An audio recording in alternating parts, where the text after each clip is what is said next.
Sports Bay Area. Did the referees give you an explanation for Draymond's second technical? Yeah, at halftime, Ben Taylor came out and told me that it was a mistake, that he didn't realize that John Butler didn't realize that Draymond was yelling at his teammate. He thought he was yelling at him. I understand people make mistakes. I'm sure you'd say the same. How did it impact the rest of the game that Draymond couldn't play in the second half?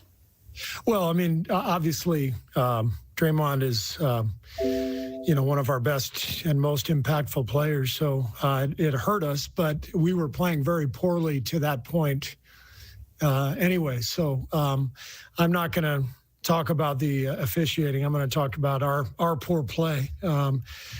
We just foul constantly. You can't win. We're dead last in the league in fouls, I think, and free throw attempts allowed.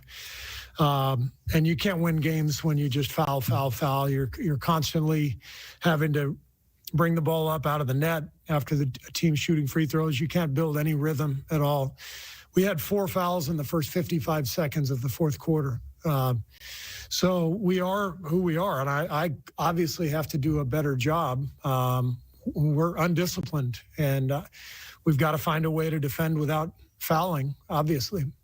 What is the main issue, would you say there? Because like you said, you're trying to build this defensive, habitat, but right. Clearly over fouling. What's the problem?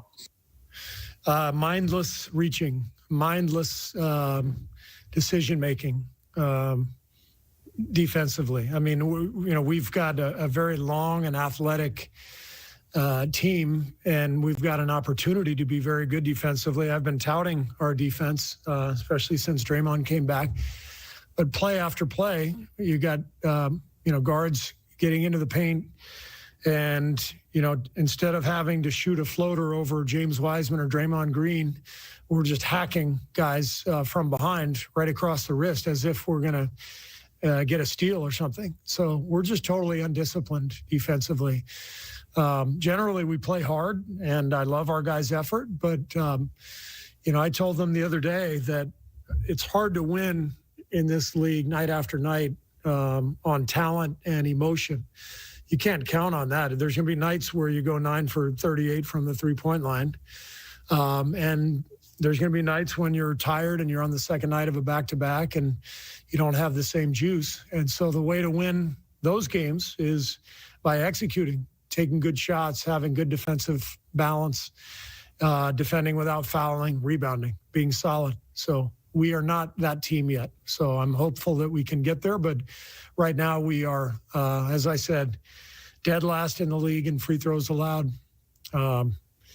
fouls, rebounds. So we are not a solid team. We can be a good team, but we have a long way to go.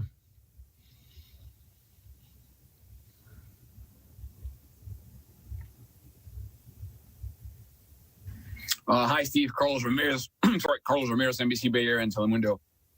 How can you get a rhythm on a game that has 58 fouls called?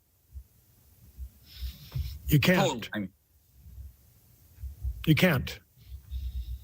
And when you're in the game, do you see, I'm looking for a parallel. When you're in a baseball game, you see that the ref might have, and the umpire might have a different strike zone. Do you see refs having different foul zones or ways of calling the game? And do you tell that to your players, like, okay, let's have a different approach, or just go out and play? In baseball, if the ump calls a strike, it's a strike. If he calls a ball, it's a ball. Nobody's reaching. The catcher's not reaching and raking the batter across the arms. We are raking people across the arms. We are grabbing people by the waist coming off screens. We're fouling. It has nothing to do with the refs. It has to do with us. So we practice defensive fundamentals every day, and it's obviously not enough. So I've got to think of some way to get across to these guys, how we're going to defend. And maybe it just means if a guy reaches, he comes out, and forget the defense or the rotation. Just take a few games where if you reach, you come out, and we just have a bunch of guys filing in and out of the game, and if they reach, they come out, and then another guy goes in, and X guy comes out when he reaches, and that's the only thing I can think of, because we practice defense without fouling every day, and it's not happening. So we've got to somehow find a way.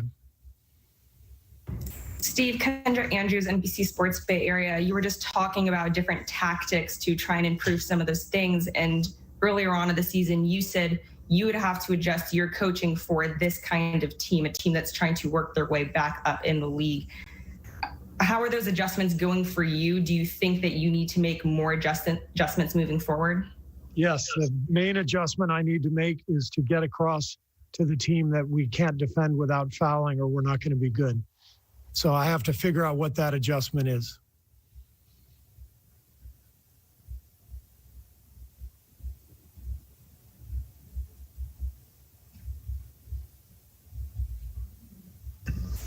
Hi, Steve. When Draymond Green and Steph Curry aren't in the game, who do you look to be the catalyst of your team?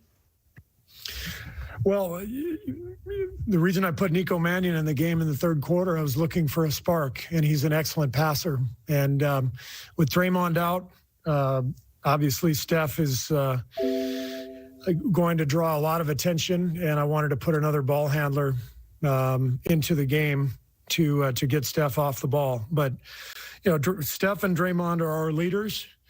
John, at his teammate, the young James Wiseman, and basically what Draymond said was, come on, man, F that, referring to that pass that got swiped by Nerlens Noel. And as they go back, you see Draymond yelling at Wiseman, and Butler tees him up right there. So what's your interpretation of how this went down?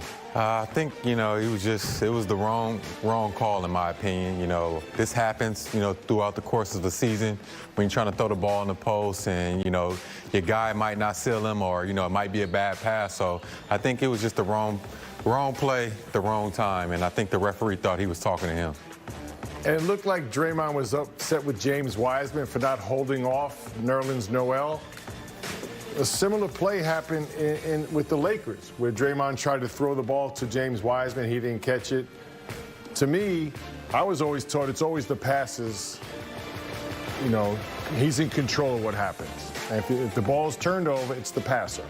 But yeah, he could have held off and been a little more physical. But again, the leadership, how you speak to your teammates, is as important how you speak to the referees. There's got to be some control there. Yeah. You're still trying to teach this incredibly gifted young player who's going to be a superstar, teach him the NBA game. How that happens on a daily basis is important. Marquise Chris immediately chimed in. You know, he's hurt, broken leg, bad ankle, watching at home, and he said he wasn't yelling at John Butler, the official. He was yelling at his teammate. But the question is, you know, and he is going to take James Wiseman under his wing, and he's going to teach him defensive rotations, how to play in this league. But there's a lot of tact. You know, some guys would be spicy with their teammates, maybe Kobe Bryant, maybe Michael Jordan behind closed doors. But you got a 19-year-old, very impressionable young man trying to do the right thing. And to call him out like that, and again, that's not why he got run. He should not have been run. Right. But should he be speaking to his teammates like that in an open gym with microphones around officials and not do it in the closed practice setting? You know, it's the heat of a moment, but once again, this is a rookie. He's a 19-year-old rookie that played, 3 games before the first 15 games. So he's learning, and a lot of things is going to be, you know, you have to take patience. You know, it takes patience to talk to young players. I was a 19-year-old rookie. I wasn't playing as many minutes, important minutes, as James Wiseman, but it is ways that you can, you know, relay things to your teammates and let them know, hey, you need to do this, you need to do that. So it's different ways to you know, express your feelings to your teammates. You know, at halftime, Darrell and I spoke to Tim Hardaway Sr. He was similar to that. He was very outspoken, very competitive, very fiery. But there is a tact, as you said, to how you approach guys. James Wiseman seems like he's a sponge.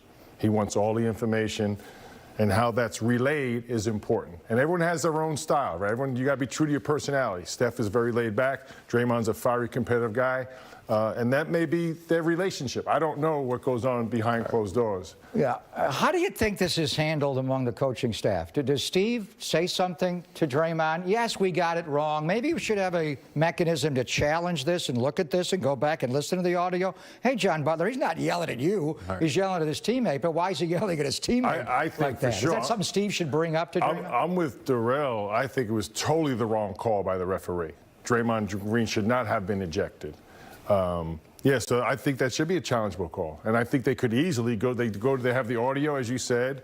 They go to the screen, they go to Secaucus. It was just, because we had another play where Bullock missed that layup, and it was an invert whistle. That's really what it was. It was an invert whistle, and they could have changed it. Yeah. All right, so James Wiseman played on after Draymond got ejected, and we thought, arguably his best game as a young pro last night against LaMarcus Aldridge. We knew it would be difficult, way more difficult tonight against Mitchell Robinson, Darrell, but he played well tonight. He went 24-47. He had 15 points. He had 8 rebounds, 5 of 9 from the floor, made 5 of 7.